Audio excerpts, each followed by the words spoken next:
നമുക്ക് വില്ലയോ ഫ്ലാറ്റോ ഒക്കെ സ്വന്തമായിട്ടുള്ള വില്ലകൾ ആളുകൾക്ക് താമസിക്കാൻ കൊടുക്കാം. അതാണ് കോൺസെപ്റ്റ്. ഹോട്ടലിൽ പോയി താമസിക്കുന്നതിന് പകരം വിവാദക്കാടെ ഒരു ഫ്ലാറ്റ് അവിടെ ഉണ്ട്, വിവാദക്ക നാട്ടിൽ പോവുകയാണ്, ഈ ഫ്ലാറ്റ് ഇങ്ങനെ വെക്കുന്നതിന് പകരം വേറൊരു പാർട്ടിക്ക് ടൂറിസ്റ്റുകളായിട്ടുള്ള ആളുകൾക്ക് വാടക കൊടുക്കുന്നു.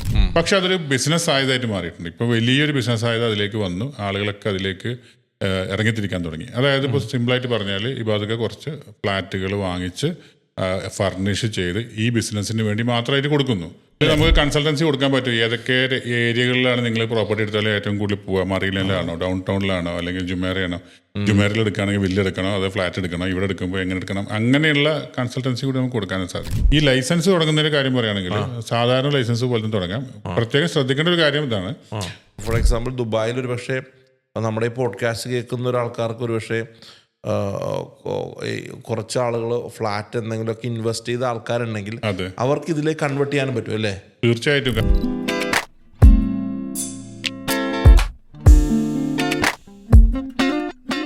ഞങ്ങളിപ്പോഴും റിയാസ് ഭായി ഇപ്പോൾ ദുബായ് പോഡ്കാസ്റ്റും UAE വേർഷൻ പോഡ്കാസ്റ്റ് ഞാൻ റിയാസ് ഹക്കീമും കൂടെ സ്റ്റാർട്ട് ചെയ്തു.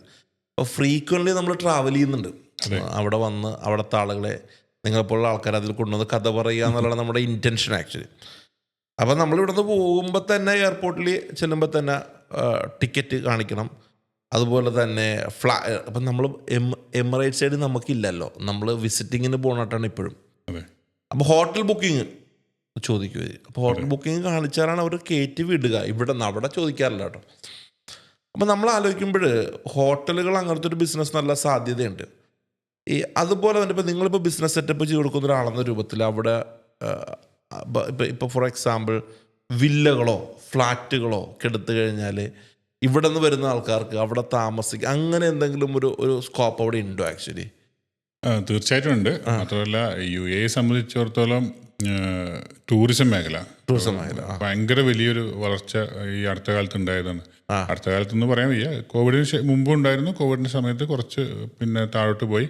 പക്ഷെ കഴിഞ്ഞ വർഷം കഴിഞ്ഞ വർഷം ദുബായ് എമിറേറ്റിൽ മാത്രം വന്ന കണക്കിലെടുത്താൽ 17.15 മില്യൺ 17 മില്യൺ ആളുകളാണ് ടൂറിസ്റ്റുകളായിട്ട് വന്നത് ഒരു വർഷം വരണം. അതെ. അപ്പൊ അങ്ങനെ വരുമ്പോഴേക്ക് ഈ ഹോട്ടൽ അപ്പൊ ഹോട്ടൽ ബിസിനസ് വളരെ വലുതായിട്ട് പോയിക്കൊണ്ടിരിക്കുന്നത് നമ്മുടെ മലയാളികളായിട്ടുള്ള ആളുകളുടെ ഒക്കെ ഒരുപാട് ഹോട്ടൽ ശൃംഖലകളുണ്ട് അവിടെ, ചെയിനായിട്ട് നല്ല ഹോട്ടൽ റൂംസുകൾ. പക്ഷെ അതോടൊപ്പം ലോകത്ത് എല്ലായിടത്തും വളർന്നു വരുന്ന ഒരു ബിസിനസ്സാണ് ഈ നേരത്തെ പറഞ്ഞ പോലെ നമുക്ക് വില്ലയോ ഫ്ലാറ്റോ ഒക്കെ സ്വന്തമായിട്ടുള്ള വില്ലകൾ ആളുകൾക്ക് താമസിക്കാൻ കൊടുക്കാം. അതാണ് കോൺസെപ്റ്റ്.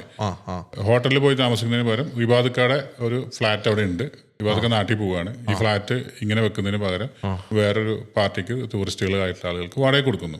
ഇപ്പോൾ ഉദാഹരണത്തിന് ഞാനൊരു ഫ്ലാറ്റ് എടുത്തു വിചാരിക്കാം. ഞാനൊരു ഫ്ലാറ്റ് എടുത്തു കഴിഞ്ഞാൽ എനിക്ക് അവിടെ വന്നിട്ട് വേണമെങ്കിൽ റെൻ്റ് ഔട്ട് ചെയ്യാനൊക്കെ പറ്റും അല്ലേ? അതെ. അപ്പോൾ അതിന് ഈ ഇങ്ങനൊരു പ്ലാറ്റ്ഫോം ഇപ്പോൾ നമ്മൾ ഹോട്ടലൊക്കെ ബുക്ക് ചെയ്യാൻ Booking.com ഒക്കെ യൂസ് ചെയ്യുന്ന പോലെ Airbnb എന്ന് പറഞ്ഞിട്ട് ഒരു ലോകത്ത് ഇപ്പോൾ നല്ലതായിട്ട് പോപ്പുലറായി വരുന്നൊരു ആപ്പ് ഉണ്ട്. അതുകൂടാതെ VRB അങ്ങനെ 1-2 ആപ്പുകളുണ്ട്. അപ്പോൾ അതിൽ Airbnb ആണ് ഏറ്റവും പോപ്പുലർ. അതിൽ ലിസ്റ്റ് ചെയ്യിക്കലാണ്. നമ്മുടെ അടുത്ത് പ്രോപ്പർട്ടി ഉണ്ടെങ്കിൽ നമ്മളത് ലിസ്റ്റ് ചെയ്ത് വെച്ച് നമുക്ക് കൊടുക്കാൻ പറ്റും. പക്ഷെ അതൊരു ബിസിനസ് സാധ്യതയായിട്ട് മാറിയിട്ടുണ്ട്. ഇപ്പോൾ വലിയൊരു ബിസിനസ് സാധ്യത അതിലേക്ക് വന്നു, ആളുകളൊക്കെ അതിലേക്ക് ഇറങ്ങിത്തിരിക്കാൻ തുടങ്ങി. അതായത് ഇപ്പോൾ സിമ്പിളായിട്ട് പറഞ്ഞാൽ വിവാദക്ക കുറച്ച് ഫ്ലാറ്റുകൾ വാങ്ങിച്ച് ഫർണിഷ് ചെയ്ത് ഈ ബിസിനസ്സിന് വേണ്ടി മാത്രമായിട്ട് കൊടുക്കുന്നു. അതിപ്പോൾ ഒരു തേർഡ് പാർട്ടിക്ക് കൊടുക്കാം, അതല്ലെങ്കിൽ സ്വന്തമായിട്ടൊരു ബിസിനസ് തുടങ്ങിക്കൊണ്ട് ആ മേഖല ചെയ്യാം. അപ്പോൾ അതിനു വേണ്ടി ആളുകൾ ചെയ്യുന്ന ലൈസൻസാണ് വെക്കേഷൻ ഹോംസ് റെന്റൽ എന്ന് പറഞ്ഞ ബിസിനസ്. Vacation home rental. അപ്പോൾ ആ ബിസിനസ്സിന് ആ ലൈസൻസ് എടുത്തുകൊണ്ട് നമുക്ക് തുടങ്ങുകയാണെങ്കിൽ നമുക്ക് ഇത്തരം അതായത് മറ്റ് വ്യക്തികളുടെ ഫ്ലാറ്റുകൾ അല്ലെങ്കിൽ വില്ലകൾ വേണമെങ്കിൽ അതിൽ ലിസ്റ്റ് ചെയ്തിട്ട് അത് കൊടുക്കാനായി സാധിക്കും. അതോടൊപ്പം വേണമെങ്കിൽ നമുക്ക് സ്വന്തമായിട്ടുള്ള നമ്മുടെ ഫ്ലാറ്റുകൾ നമുക്ക് അതിൽ ലിസ്റ്റ് ചെയ്തിട്ട് നമ്മുടെ ഫ്ലാറ്റിൻ്റെ ഓൺ ഫ്ലാറ്റിനെ നമുക്ക് ലിസ്റ്റ് ചെയ്ത് അങ്ങനെ നമുക്കതൊരു വലിയ ബിസിനസ് ആയിട്ട് കൊണ്ടുപോകാൻ സാധിക്കും. അപ്പോൾ അതിലൊരു ഉപകാരം എന്ന് പറഞ്ഞാൽ സർവീസ് സെക്ടറിലായതുകൊണ്ട് തന്നെ തുടക്കത്തിൽ വലിയ ഇൻവെസ്റ്റ്മെന്റ് ഇല്ലാതെ ഈ ട്രേഡ് ലൈസൻസ് എടുത്ത് നമ്മളൊരു ഓഫീസ് ഇട്ടതിന് ശേഷം പിന്നെ മറ്റു ആളുകളുടെ ഫ്ലാറ്റുകൾ ലിസ്റ്റ് ചെയ്ത് അങ്ങനെ തുടങ്ങി പിന്നീട് അതിന്റെ ഇൻകം ജനറേറ്റ് ചെയ്ത് നമുക്ക് സ്വന്തമായിട്ട് ഫ്ലാറ്റുകൾ വാങ്ങിച്ച് അങ്ങനെ ഗ്രോ ചെയ്യാൻ പറ്റുന്ന വലിയൊരു മേഖലയാണ്. ഇപ്പോൾ ഫോർ എക്സാമ്പിൾ അങ്ങനത്തെ ഒരു ബിസിനസ് അവിടെ ഓപ്പൺ ചെയ്യുമ്പോൾ ഇപ്പോൾ ഫോർ എക്സാമ്പിൾ ഞാൻ റിയാസ് ഭായിയുടെ ഫ്ലാറ്റിൽ വന്ന് താമസിക്കാമെന്ന് വിചാരിക്കാം. ഏപ്രിൽ ആകുമ്പോൾ ഞാനും ഫാമിലിയും കൂടെ ദുബായിലൊന്ന് വെക്കേഷൻ എൻജോയ് ചെയ്യാനായിട്ട് 10 ദിവസം വരുന്നു. എനിക്ക് നിങ്ങൾ റെൻ്റ് ഔട്ട് ചെയ്യണം, ഇവിടെ നിന്ന് വരുമ്പോൾ റെൻ്റ് ഔട്ട് ചെയ്യണം. 10 ദിവസം ഒരു മാക്സിമം ഒരു 20,000 ദിർഹംസ് നിങ്ങൾ റെൻ്റ് ഔട്ട് വിചാരിക്കുക. ശരി.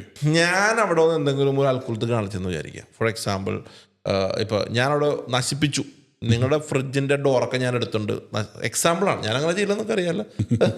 അങ്ങനെ ചെയ്ത് കഴിഞ്ഞാൽ നിങ്ങൾക്ക് എനിക്കെതിരെ നിങ്ങൾ ലീഗൽ നടപടി ചെയ്യാനൊക്കെ പറ്റുമോ? തീർച്ചയായിട്ടും. ഈ വെക്കേഷൻ ഹോംസ് റെന്റൽ എന്നുള്ള ബിസിനസ് ലീഗൽ വേയിലൂടെ പോകുന്ന ബിസിനസ്സാണ്. ഹോട്ടലിൽ ചെക്ക് ഇൻ ചെയ്യുമ്പോൾ നമ്മൾ ഡീറ്റെയിൽസ് കൊടുക്കുന്ന പോലെ തന്നെ ചെക്ക് ചെക്ക് ഇൻ ഡീറ്റെയിൽസും ഡോക്യുമെന്റ്സും ഒക്കെ സബ്മിറ്റ് ചെയ്യണം. അപ്പൊ ഇത് ബുക്ക് ചെയ്യുന്ന സമയത്ത് തന്നെ ഡോക്യുമെന്റ്സ് കാര്യങ്ങൾ അതെല്ലാം ചോദിക്കുകയും ഇതിന് കൃത്യമായൊരു പിന്നെ എന്താ പറയുക മാനദണ്ഡത്തിലൂടെ പോകുന്ന ബിസിനസ്സാണ്.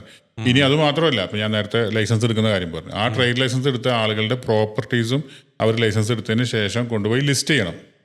ഓരോ പ്രോപ്പർട്ടീസ് വരുമ്പോഴും DTC ചെയ്യണം. ദുബായ് നിങ്ങൾ 2-3 ഫ്ലാറ്റ് ഉണ്ടെങ്കിൽ എല്ലാം ഇങ്ങനെ ലിസ്റ്റ് ചെയ്യണം. പർപ്പസ് ഇതാണെന്ന് പറഞ്ഞ് ലിസ്റ്റ് ചെയ്യണം. അതെ. അപ്പം അതിന്റെ റെക്കോർഡിക്കലി ഗവൺമെന്റ് കയ്യിൽ തന്നെ കൃത്യമായ രേഖകളുണ്ട്. അല്ലാതെ നമ്മൾ വെറുതെ ഒരു ഇല്ലീഗലായിട്ട് ഓപ്പറേറ്റ് ചെയ്യുന്നതല്ല. വളരെ കൃത്യമായിട്ട് ഫ്ലാറ്റ് ലിസ്റ്റ് ചെയ്ത് ഫ്ലാറ്റിൽ ആരാണ് താമസിച്ചത്, അതാത് ദിവസം ആരാണ് വന്ന് പോയത്, എല്ലാ ഡീറ്റെയിൽസുകളും ഉണ്ടാവും. നമ്മൾ സാധാരണ ഒരു കാറ് റെന്റിന് എടുക്കുന്ന പോലെ തന്നെ, നമ്മുടെ കാർ എടുക്കുന്നു തിരിച്ചു കൊടുക്കുന്ന പോലെ തന്നെ അതേപോലെ തന്നെ ഇത് കൊടുക്കാം. ഈ ലൈസൻസ് തുടങ്ങുന്നതിന്റെ കാര്യം പറയുകയാണെങ്കിൽ സാധാരണ ലൈസൻസ് പോലെ തന്നെ തുടങ്ങാം. പ്രത്യേകം ശ്രദ്ധിക്കേണ്ട ഒരു കാര്യം ഇതാണ്, സാധാരണ നമ്മൾ വെർച്വൽ ഓഫീസിലൊക്കെ ബിസിനസ് ലൈസൻസ് ഉണ്ടാക്കുമല്ലോ, അതായത് ഓഫീസ് ഇല്ലാണ്ട് നമ്മൾ ചെയ്യുന്നത്. പക്ഷേ ഈ ഒരു ബിസിനസ് തുടങ്ങുകയാണെങ്കിൽ നമുക്ക് നിർബന്ധമായിട്ട് ഓഫീസ് വേണം, ഒരു കൃത്യമായിട്ടുള്ള ഒരു ഓഫീസ് വേണമെന്ന് ഗവൺമെന്റ് നിയമമുണ്ട്. വെർച്വൽ ഓഫീസിൽ പറ്റില്ല, ബിസിനസ് സെന്ററിൽ പറ്റില്ല, അങ്ങനെ ഷെയറിംഗ് ആയിട്ടുള്ള ഡെസ്കുകളോ ഒന്നും പറ്റില്ല. സ്വന്തമായിട്ട് പ്രോപ്പർ ഓഫീസ് വേണം. അപ്പോൾ അങ്ങനെയുള്ള ആളുകൾ ഒരു ക്രൈറ്റീരിയ അങ്ങനെ വെച്ചിരിക്കുന്നതാണ്. അല്ല, ഞാൻ ആലോചിക്കുന്നത് ഇപ്പോൾ ഫോർ എക്സാമ്പിൾ ദുബായിൽ ഒരു പക്ഷേ നമ്മുടെ ഈ പോഡ്കാസ്റ്റ് കേൾക്കുന്ന ഒരാൾക്കാർക്ക് ഒരു പക്ഷേ കുറച്ച് ആളുകൾ ഫ്ലാറ്റ് എന്തെങ്കിലുമൊക്കെ ഇൻവെസ്റ്റ് ചെയ്ത ആൾക്കാരുണ്ടെങ്കിൽ അവർക്ക് ഇതിലേക്ക് കൺവേർട്ട് ചെയ്യാനും പറ്റും അല്ലേ? തീർച്ചയായിട്ടും. കാരണം നമ്മുടെ മലയാളികളായിട്ടുള്ള ആളുകളൊക്കെ ഈ സ്വന്തമായിട്ട് ഫ്ലാറ്റുകൾ വാങ്ങിച്ചിട്ടുള്ള ആളുകളുണ്ടല്ലോ, അവർക്ക് ഒന്നുകിൽ ഇത് ഓൾറെഡി നമ്മുടെ ക്ലയൻസുകളുണ്ട് ഈ വെക്കേഷൻ ഹോംസ് റെന്റൽ ചെയ്യുന്ന, അവരുടെയിലേക്ക് ലിസ്റ്റ് ചെയ്യിപ്പിക്കാം. അതുപോലെ തന്നെ അവർക്ക് സ്വന്തമായിട്ട് വേണമെങ്കിൽ ലൈസൻസ് എടുത്തിട്ട് ഇനി ഓപ്പറേറ്റ് ചെയ്യണം, അങ്ങനെ ചെയ്യാം. പിന്നെ എനിക്ക് പറയാനുള്ളത്, ഇത്തരം ബിസിനസ്സുകളിലേക്കൊക്കെ പുതിയ ജനറേഷൻ വരണം. കാരണം ഇനി നമ്മുടെ പണ്ട് ട്രഡീഷണലായി ചെയ്തിരുന്ന മേഖലയെക്കാളും ഡിജിറ്റലി ഉള്ള ഇത്തരമുള്ള ബിസിനസ് സാധ്യതകൾ മനസ്സിലാക്കി അതിലേക്ക് വരാമെന്നുള്ളതാണ്. അതിനകത്തുള്ള ഒരു സാധ്യത എന്ന് പറയുമ്പോൾ 2030 വിഷൻ എന്നൊക്കെ പറയുമ്പോൾ ദുബായ് ഇനിയും പുതിയ എയർപോർട്ട് വരുന്നു, വലിയ എയർപോർട്ട്, ലോകത്തിലെ ഏറ്റവും വലിയ എയർപോർട്ട് വരുന്നു, ഇനിയും ടൂറിസ്റ്റുകൾ വരുന്നു.